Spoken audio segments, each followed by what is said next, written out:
Mercedes svojemu razredu B pripenja oznako Sports Tourer.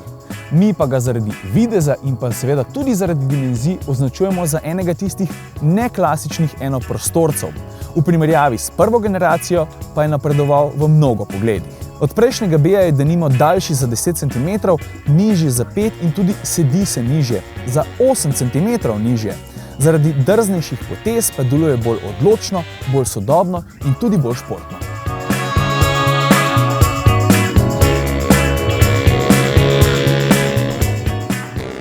Uglajeno notranjost poživijo elegantni zračniki in pa tale fiksen ekran, ki predvsem zaradi svojega širokega roba spominja na priljubljene digitalne fotookvirje. Pogrešali pa smo nekaj stvari, ki v Mercedesu preprosto ne bi smele manjkati. Recimo tempomat, zadnja parkirna tipala ali pa vsaj samodejno klimatsko napravo. Na področju uporabnosti pa zaostaja za tekmeci. V drugi vrsti denimo ni 3 enako velikih sedežev, ampak klop, ki ni niti vzdolžno pomična. Sedeži bi lahko imeli žepe in mizice, zadnja stekla pa zavesice. Hvalimo pa zlahka dostopne Isofix priključke in pa dejstvo, da lahko voznik zadnji del kabine osvetli kar s steering gumbom tukaj. Tega pa tekmeci nimajo. Postreže pa tudi z nekaj zanimivimi serijskimi dodatki, kot sta denimo opozorilnik pred trkom ali pa opozorilnik pred utrujenostjo. Položaj za volanom je odličen, kar je pravzaprav osnova za dobro počutje na cesti.